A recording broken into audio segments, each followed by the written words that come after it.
on the screen right now, you can see a couple of ways that you can get a hold of me, and one would be the more old school email route, and I give you my email down there in the bottom right hand corner, bob@activebrain.com. If you want to talk to me on Twitter, you want to trash me, you want to praise me, maybe it's neither of those things, you just want to say hi, you can find me on Twitter at ActiveBob. I'm also on Facebook at facebook.com/ActiveBob. And if you want to talk about our webinar today, go ahead and throw in the hashtag call to action if you want to shout it out on Twitter. I appreciate everybody joining us. Thank you for taking about an hour out of your day today to learn a little bit about creating some awesome calls to action in our blogs. When we get done here, from a technical standpoint, I'm not going to be able to take you through and show you kind of the technical side of doing all of these things. Whenever I have somebody, send me something and say, hey, how do I do this? If I don't know how to do it, the first thing I'm doing is heading to Google. And all of these things that I'm going to show you guys today, look, I kind of masquerade as a tech-savvy guy. I'm really not. I just have enough wherewithal within me to get in there and dig in and kind of figure something out. Most of these things are real easy to actually get accomplished. We're just going to talk about the concepts of them, and I'll share with you some of the tools that I use to create some of these different calls to action. So when we're thinking about calls to action, we need to kind of step back and think for a second, why do people go online for real estate, or when they're going online as it relates to our industry or relates to us as a real estate agent, why are they going online? And there's three main reasons that people go online as it relates to real estate. The first one would be to find listings. And listings are everywhere out there, okay? You guys probably all have them on your websites.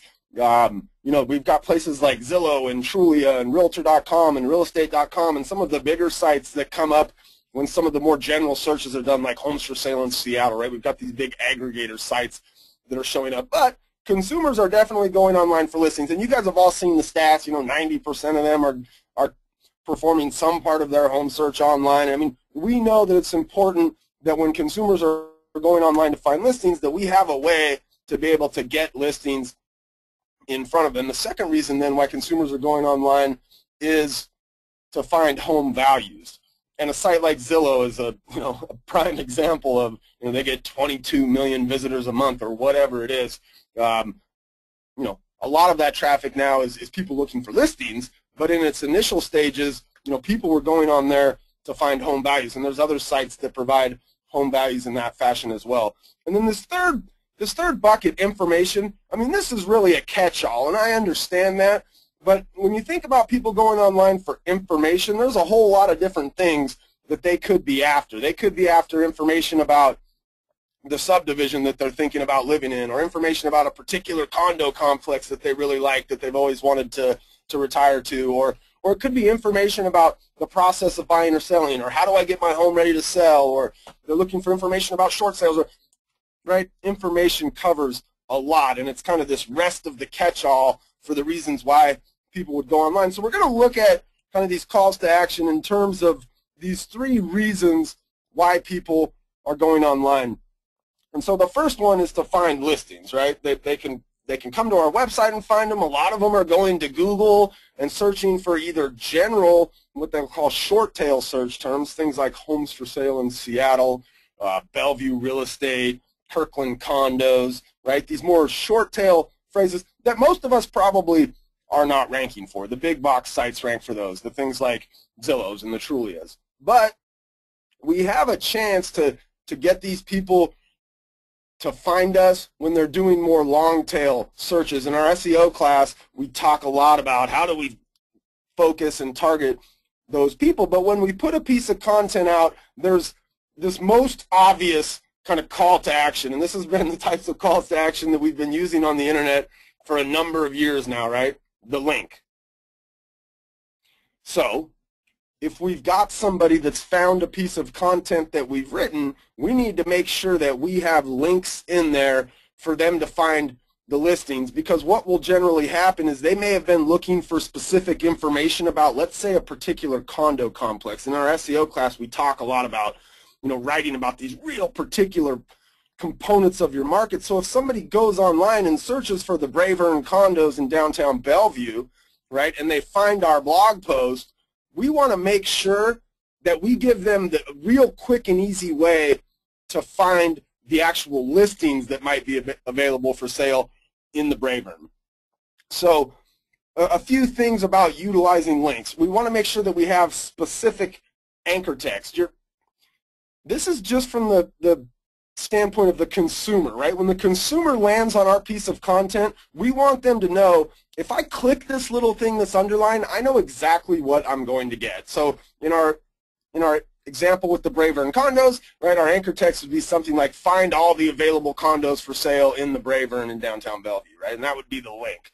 So they knew exactly what they were going to get if they clicked it. Now, once they clicked it, we need to land them where we told them we were going to land them. And we actually do a whole hour about linking on ActiveRain University, which is like a week from tomorrow. And in that class, I talk about the SEO side of linking, but from a strictly consumer standpoint, you know, a real person lands on your content, they identify this link because you've used specific anchor text, and they go to click on it.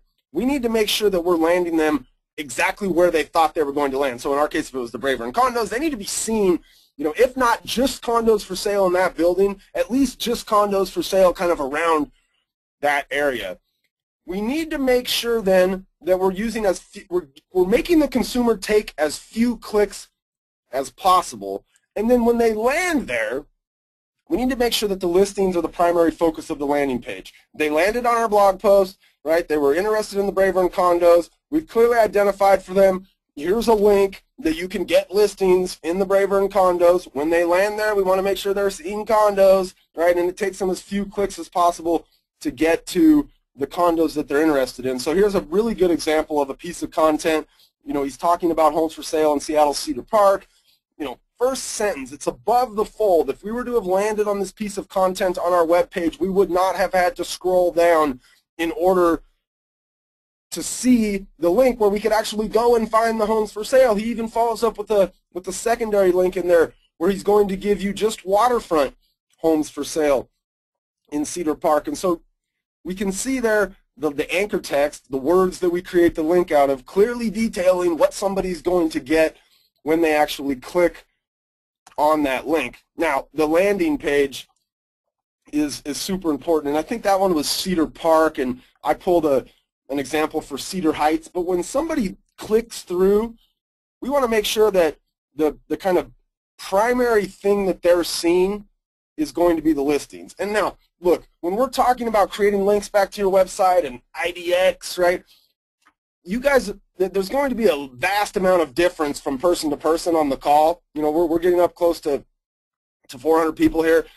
Some of you guys are going to have IDX that allow you to land right on a particular set of properties, and the properties are prominently displayed. Some of you are going to have IDX that allows you to put somebody on a particular set of properties, but up at the top is going to be a map. And you know, we did a lot of kind of experimentation with our website, and this was a number of years ago, but we found that people were more interested in seeing actual properties in a list than they were in seeing a map. Okay, so if we're telling them they're going to get Cedar Heights homes for sale, we don't need to necessarily show them where in Cedar Heights it is. They're more interested in the actual house than where the house is located in the beginning. So again, as we land them here, we don't want them to have to take any extra clicks. Okay, every additional click that we force them to take is going to be lost traffic, and we want to capture their attention immediately because we have less than 6 seconds to capture their attention and to convince them, okay, this is what I thought I was going to get when I landed here. So our landing page needs to be clean. It needs to have the listings prominently displayed, and we need to be landing them on a page that's what they thought they were going to get. Landing them like on a search function, that's not going to be enough. You know, on a one-off basis, meaning one person lands there, you would hope they would perform the search. But the reality is, when you send 100 people there, you're going to lose a large percentage of those if you're not actually dropping them on exactly what they wanted. I want you to think about this in terms of like Twitter or Facebook too. If you have a website where you can perform a search, so like in this case, I had performed a search for, you know, the homes for sale in Cedar Heights, right? And there was only 3 of them available in that particular little neighborhood in Seattle. But when I start to think about Facebook or Twitter, I want to be able to create links that drive people back to very specific sorts of things. And so I gave you a couple of examples here, and I actually put these up on Twitter yesterday as I was just creating the screenshots, and I got a retweet on my looking for a great deal on a foreclosure in Redmond, Washington under $300,000. Check out these 2 properties. If somebody was to click on that link, they're going to be dropped right into a list of properties in Redmond, Washington that are in foreclosure that are under $300,000. They're not going to have to search. They're not going to have to do anything. And I have a very specific target there, right? I'm looking for somebody that's interested in foreclosures in Redmond under $300,000. Okay? Need a condo under $200,000 with 3 bedrooms in Seattle, right? There's only 3 of those available out there, but I'm going to let people know I'm the guy that can show you those. Now, are they my listings? No. They're just pointing back to my IDX and giving people a chance to drop onto something very, very particular. If you do pay-per-click advertising of any sort and you're not using these very, very specific landing pages, I promise you you're hemorrhaging money.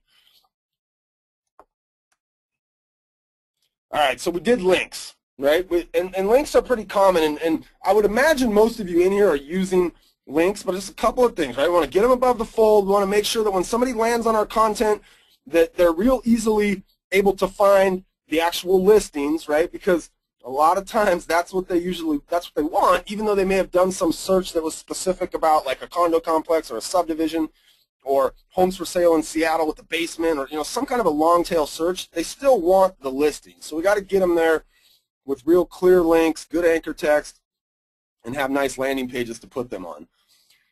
Or maybe we could entice them with some images. And so I use an image editing program. It's online. It's called iPicky.com, and it's super simple. I told you earlier I'm not necessarily like very tech savvy as it comes to like learning new things, and I'm very much the guy that goes to Google, and Google's like, how do I do this? iPicky is easy. In fact, I made these images in no time at all. It literally took me, once I had the picture I wanted to use, it literally took me 3 minutes to create images of this nature. So my images are what? They're calls to action, right, that are more visual in nature, whereas my text anchor links are text-based, right? We can create links out of our images. And so if you're on your own website, on your WordPress site, on your Active Brain blog, you can create a link out of any image that you place online. And so all you would do is what? Place the image in there, then you would click on the image, you would click a little chain to create a link out of it, and now you've got an image that is clickable for somebody to be sent somewhere. And one of the things when you're using images, a lot of times it's not maybe the natural kind of progression for people to understand that the image is clickable, although that's probably becoming more common. I would have some kind of a call to action in there like click here, right? Or click here to find the homes with a master bedroom on the main floor. You need to make sure that you're letting them know, again, that the wording that you're using in your images, it doesn't serve as anchor text in terms of the search engines and search engine optimization, but it very much serves as that anchor text for the consumer who's landing there, who's seeing the image, and who may be compelled to actually click on that image. Again, that iPicky.com, super easy, you guys, to set up these kind of images. One of the things that you need to maybe figure out would be, I'm using these images with white backgrounds, and so I use 2 different photo sites where I actually purchase my images because I could never take pictures this good or design pictures this good. So I use one site's called Fotolia, Fotolia.com, and the other one's called iStock Photo.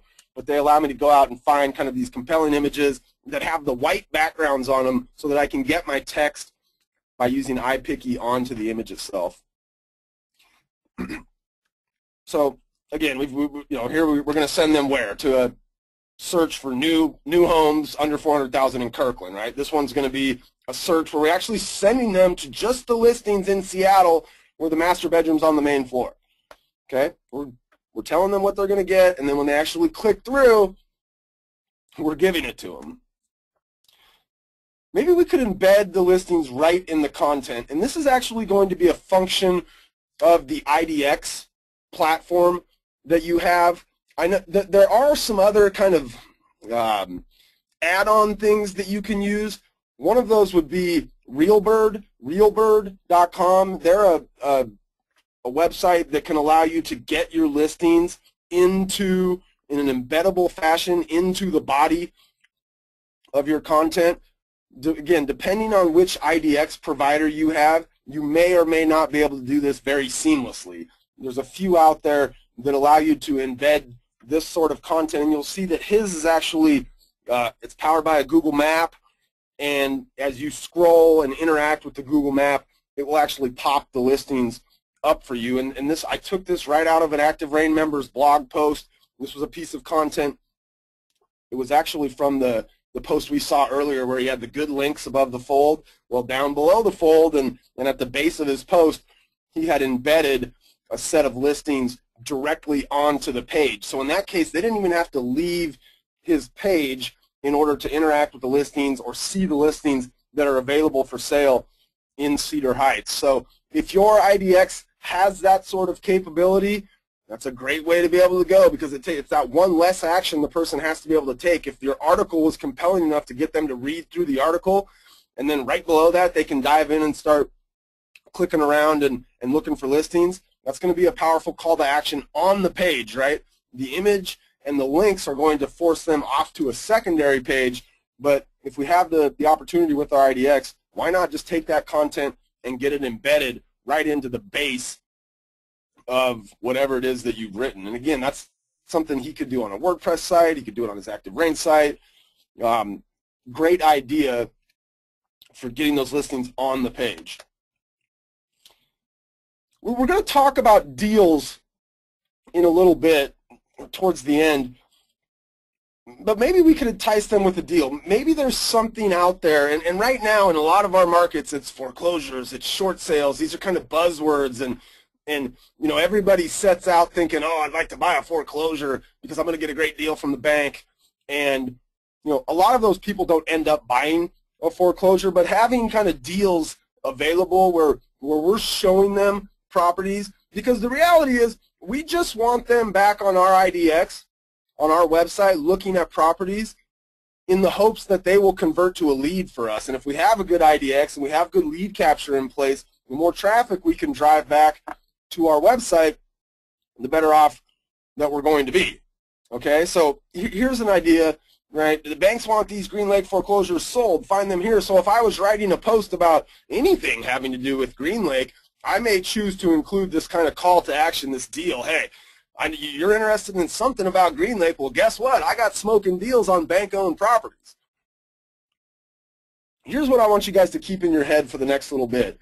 At the end, we're going to talk about things that you can offer somebody, kind of calls to action that would get them to perform, to give you their information essentially based on you trading something for that information. I would like you guys to kind of keep in your mind or think about maybe some of those things that you have done in the past or that you would consider doing, and I'll give you some examples, and then hopefully you guys will give me some other good ones as well. So here, right, I mean, I've got my piece of content in there.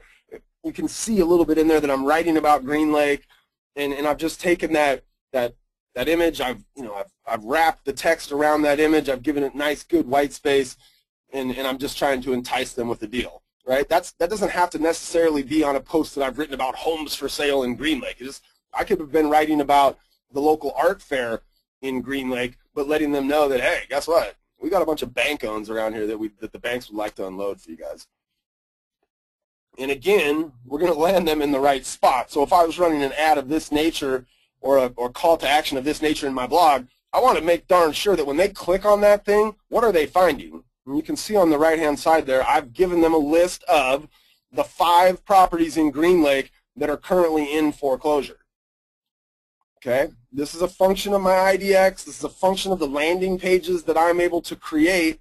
And again, Active Rain University, we do a whole class about links and landing pages and how do I get my landing pages to be these very particular sorts of things. Hopefully you know how to do that and you have an IDX that is already capable of achieving that.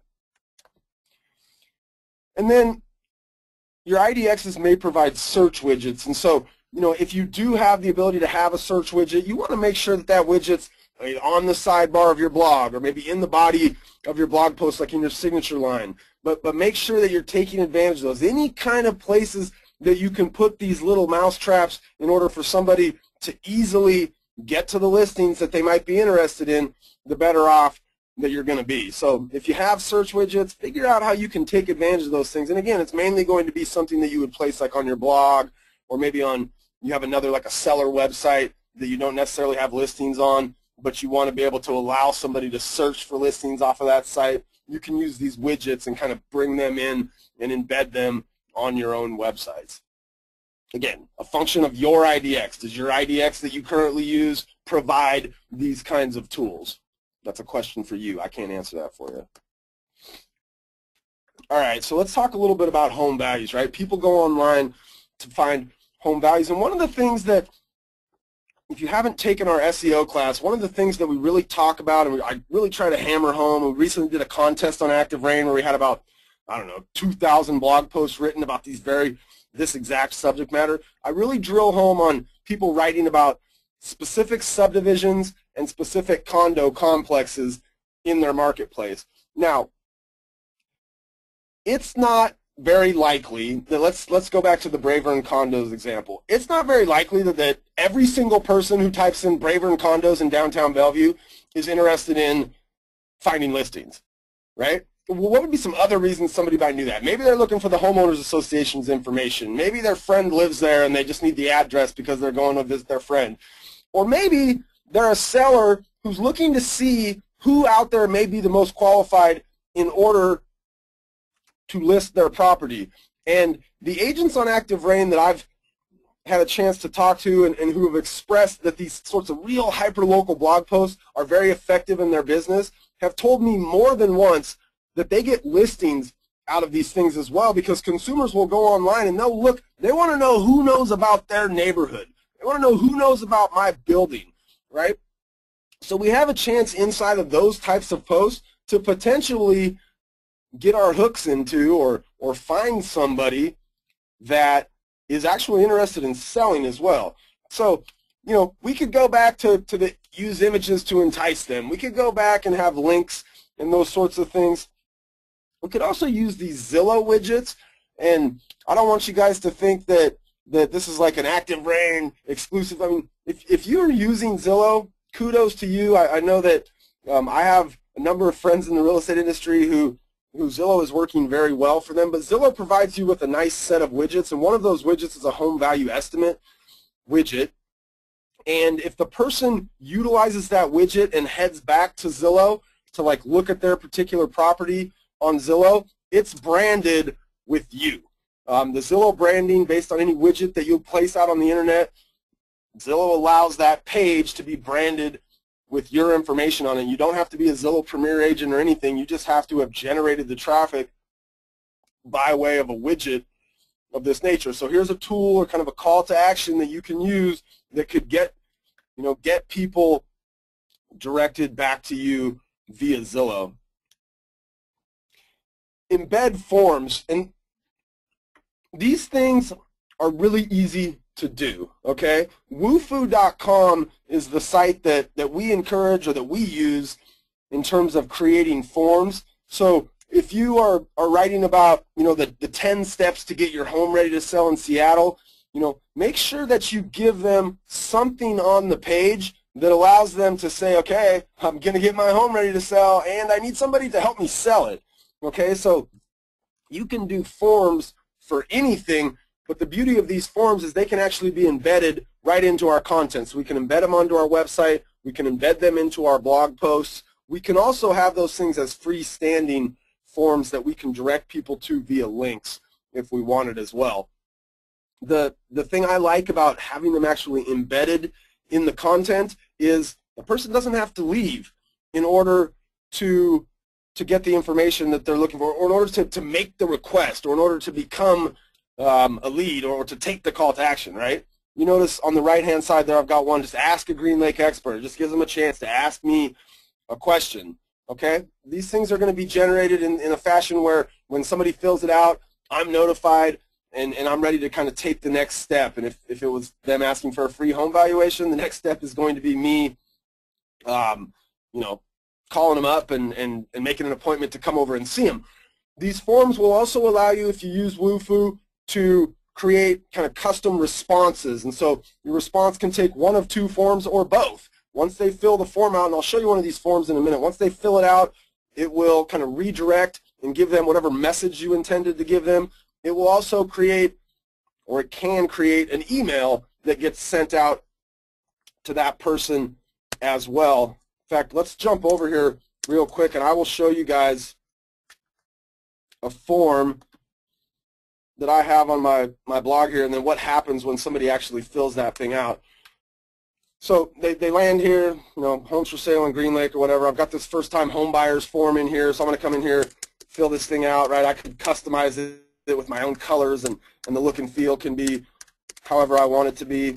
But when somebody comes in here and says, hey, you know, I'm interested in this particular neighborhood, and I'm looking in this particular price range, and again, these are, you know, these are all columns that I selected myself. I can make them say whatever the heck I want. They can be multiple choice. The sky's the limit. Once they submit it, right, now it's giving them a chance to get whatever it was I told them they were going to get in there. And so they could have done it that way, or they could have come back here and they got an email just now from me, and it basically tells them, hey, you know, thanks for your interest in our new home buyer checklist. Here's a link to the checklist. So we gave them kind of two calls to action in there. One, they could get it from the form itself, or two, it could be sent out to their email. And once they actually go to that place, right, they're going to get whatever it is that I was offering to them. In this case, it's a download, a PDF download, and this is just a PDF download of some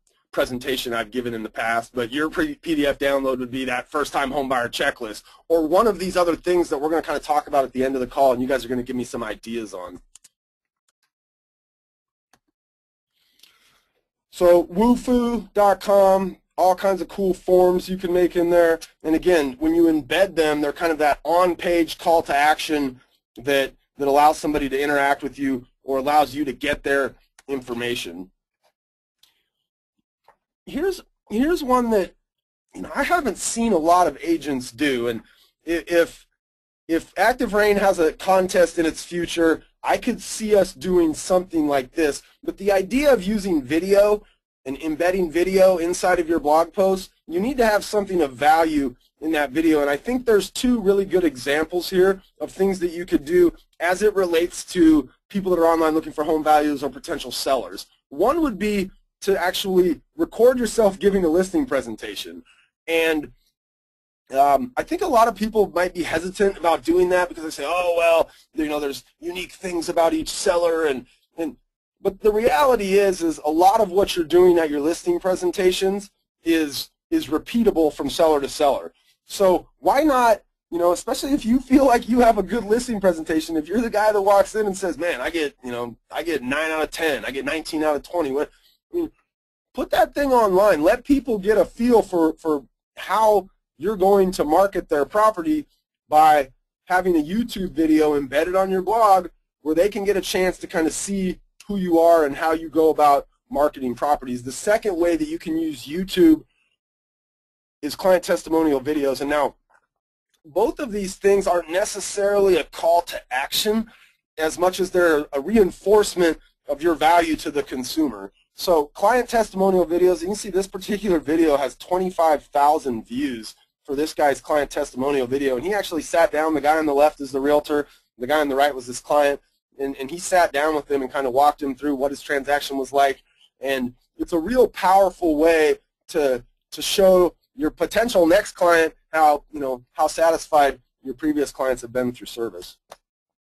All right, so this third reason that people are going online, right? They want information. And, you know, in a lot of ways, that's what our blogs are doing. We're attempting to provide information for people that are out there searching for things on the internet, right? Most of us, again, are probably not in a position where for like short tail things like homes for sale in Seattle, our website shows up on the first page of the search engines. There's probably a few of you guys on here that are in that position. But a lot of times when consumers are going online, especially when you think about them in terms of being 8 months away from buying when they start their home search, okay? The average consumer is a long time away from buying a house. So we need to be able to offer them information and potentially consider trading that information for contact info from them. So this is kind of a sidestep actually, but I love this widget, and I actually use it on some different Active Rain members' blogs when I attempt to call them. This is a Call Me Google Voice widget. So if you're using Google Voice, there's a way to create this widget, and essentially what it does is when somebody clicks on it, they can put their name and phone number in, and it simultaneously connects you to their phone. So their phone will start to ring, and then you'll be rung, and it just gives a real easy way on the page, right, for somebody to get additional information for you. So they found your great post about 10 steps to get your home ready to sell, and one of your suggestions was to, you know, paint the front door, and they want to call you up and talk about what color they should paint the, whatever it is, right? It's just a real easy call to action, a real nice way for them to be able to connect with you if you use Google Voice. So we could drive them to forms, and when you use Wufoo, when you embed the form, you lose a little bit of the customization to be able to, you know, for what it looks like. But we actually get a unique URL that we can drive somebody to for forms. So when you think about like going on Twitter or Facebook, right, you can't embed a form on Twitter or Facebook, so you need to be able to create a link that would drive somebody back to a form. So if you're going on Facebook to say, hey, get your, you know, free copy of 10 ways to get your short sale through, right, you want to be able to drive somebody back to a form where you can get their email address and then be able to get them that copy. Or like I showed you earlier, right, it could just be a revert. It reverts, gives them the URL. We've also got a follow-up email ready to go out that sends them to wherever we have that PDF for 10 reasons or 10 things to do to get your home ready to sell, waiting for them to download. Okay, here's where I want you guys' brain power, okay? We need to think about something of value to deliver to them, okay? And there's a couple ways we can do it. We can put an image up, and we can say, hey, you know, take this action, and you'll get this reward, right? There's a $350 home about, right? Get a free home inspection when you buy with Bob, or learn about hot listings before they hit the market, right? What are some of the things that we can do or that we can offer in order to get somebody to kind of take an action with us? And so I think I'm probably going to lose the full screen as I come over here. I want you guys to go in to the questions area right now, and the first person that gives me a good idea for something that you can place or offer of value, first person that gives me a good idea, that's a good idea. Debbie says you could offer home staging services. I'm going to do something special for you, Debbie Reynolds. I'll track you down when we're done here. There you go. So we got, Rick says a guarantee. So I know, like my friend Ben Kinney uses a, you know, get your home sold in 90 days or we sell it for free guarantee. Now when he goes in and lists the property, he's not going to take the listing at a price he knows not going to sell, but Ben uses guarantees for sure. Sue says coupons to restaurants. That's a great idea. Jill says she has a comfort quotient quiz. And I don't know what a comfort quotient quiz is, but I feel like my house needs a comfort quotient quiz. Yeah, Kimberly says a free home buying guide. We've got staging consultations. You know, Deborah says ask me about local schools. And if you use Market Leader's products, Market Leader has a bunch of different kind of school widgets and the kind of quality of life widgets, and there's some different things that you can definitely offer people along those lines. I mean, you guys are just coming up with some great ideas here. Transaction timelines, offer a free home warranty. So yeah, a bunch of you guys are coming in with free home warranties. Do we have like a home warranty person planted on this call? Or I mean, there's so many. Michelle says a feng shui, feng shui consultation. I mean, there is literally, and especially as you start to think about the service providers that you work with, and you know, look, would you be willing to exchange, you know, $350 out of your commission if it forced somebody for a free home inspection, if it forced somebody to take that action to connect with you, you know, to ultimately become your client? I think from some of that, Lance, all right, Lance wins. Lance is going to give away surf lessons. That's awesome. All right, Lance, where can I buy a house from you at? Is that in San Diego or something? I mean, you guys. Oh, here we go. Yeah, gift cards. I mean, there's Starbucks gift cards. Right? There's no shortage of these kinds of things and ideas that you guys can come up with. You know what I'm going to try to do? I'm going to try to pull some of these answers out of here, and in the follow-up tomorrow when we send you guys the video of this class, we're going to try to include some of those.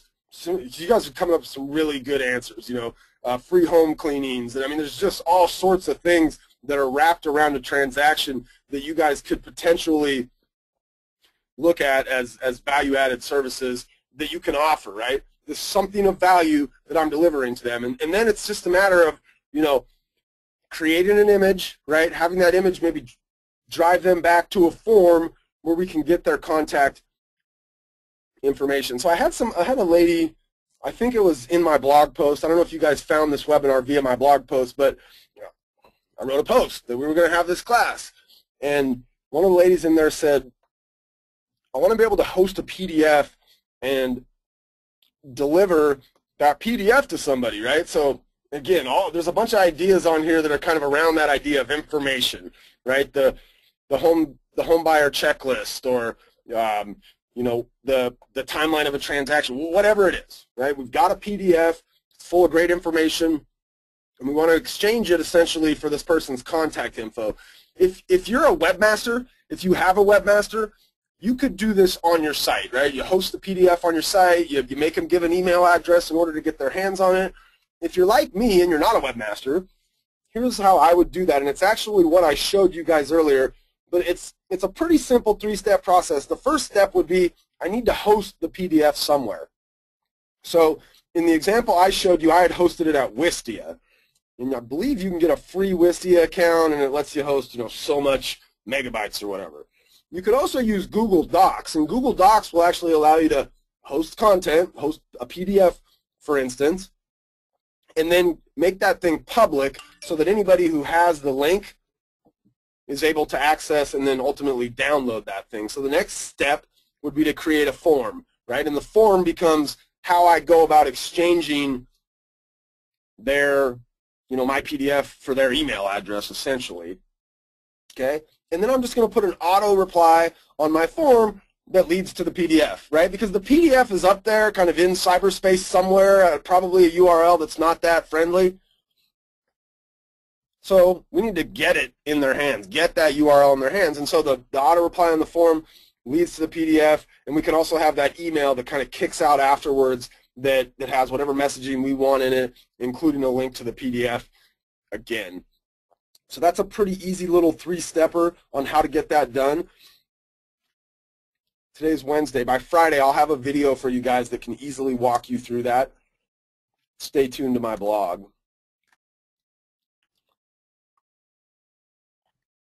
So I just did a class a week ago, a live class in Dallas, and we talked about Facebook marketing.